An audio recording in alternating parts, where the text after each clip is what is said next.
put everything back in the engine room that I was just using. Now going to go through here and Debbie's going to tell you what today's little task is. So what are we doing today, Debbie? We're actually lighting the fire from cold. We don't normally do this time of year because it is quite cold out and the fire is normally running 24/7. But the flue was a little bit on the mucky side, Mark noticed, so we've put the fire out, or let the fire die down should I say, and Mark has just swept the chimney. So we thought we'd take this opportunity to show you how we start a fire. Right, here we go. Now going to show you how we light our fire. So I've said this before in these type of videos, this is not a how-to, but how I do. We got a Morso Squirrel 410, quite popular on narrowboats, so some of you guys are going to be familiar with these. Right, so here we are, Morso Squirrel 410, and as you can see, it's empty, and temperature gauge will show you it's cold. So I'll now take you through the process of what we do to get this raw. So first things first, you always wondered why these are free everywhere, and this is why. And all I do, I just make a bed of these to put my kindling on.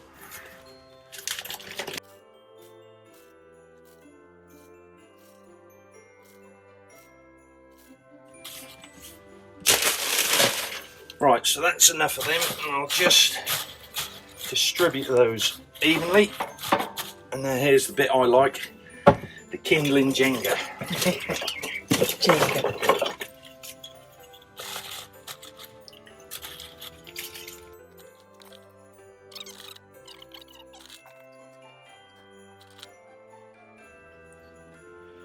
Right, now what I'm going to do is start a timer and show you guys roughly how long this process takes.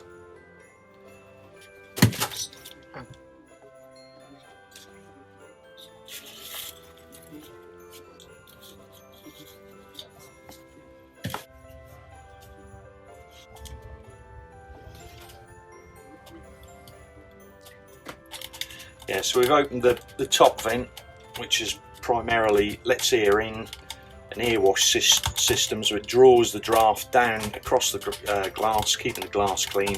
Got the door open at the bottom at the moment, big airflow going in. If you close that, you can see the immediate difference. Open that. Now I shall leave that open for a couple of minutes till that kindling is burning well, and then I shall put some coal on.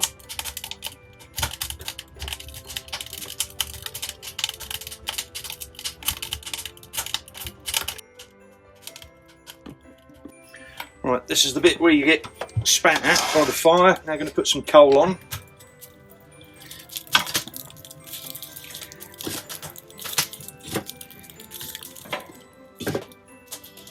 It always looks like you've put the fire out until you shut the door again.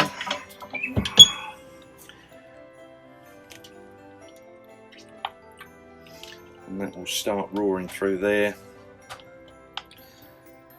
And we're at 4.5 minutes. Well, we're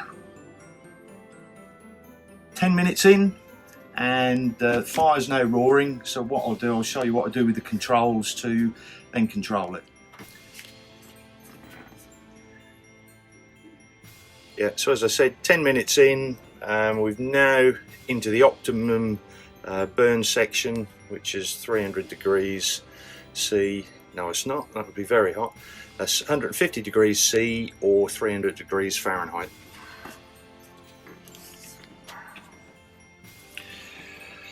So I shall close this bottom door now, and I'll leave this top vent fully open, and then what I'll do for the time being, I shall leave the bottom vent fully open as well.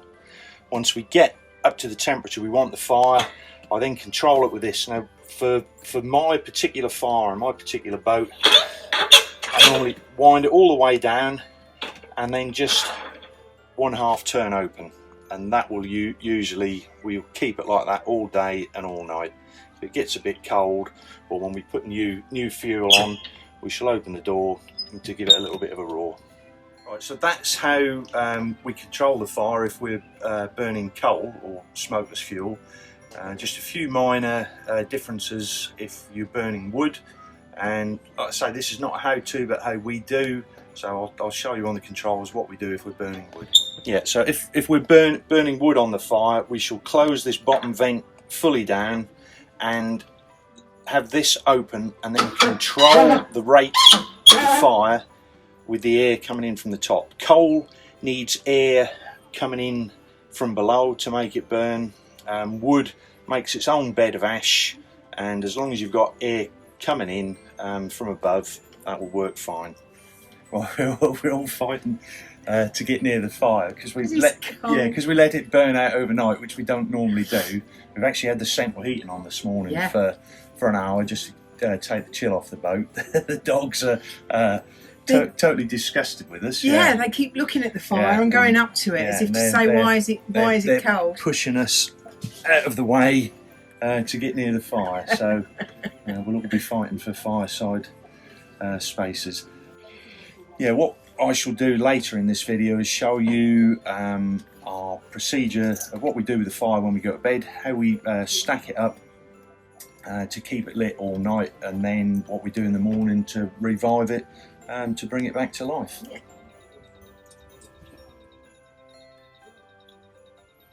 Right, it's now 10 o'clock at night. We're going to get ready to go to bed, so I'm just going to show you what we do with the fire to ensure that that's still burning when we get up sort of 8 o'clock in the morning.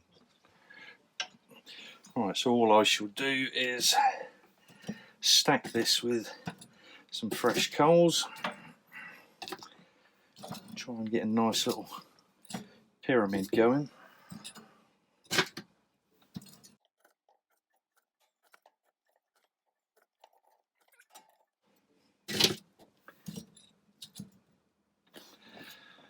And that's that. I'll shut the door.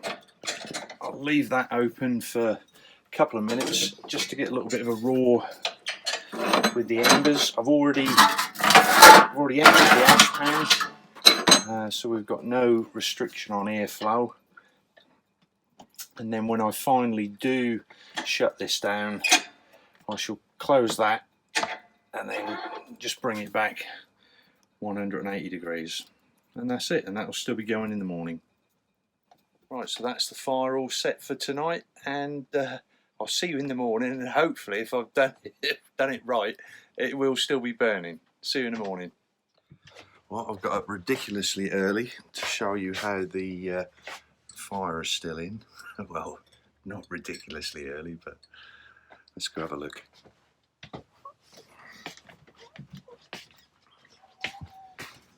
You can see the glows from the embers.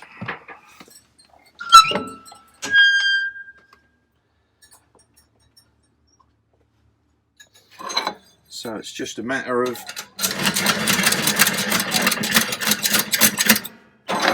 riddling that.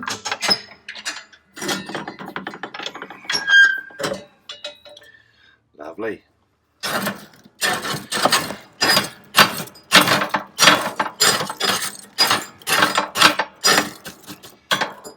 Yeah, so that's after 10.5 hours. So we just put a few more coals on that, and that will just ignite those and keep us warm for the rest of the day.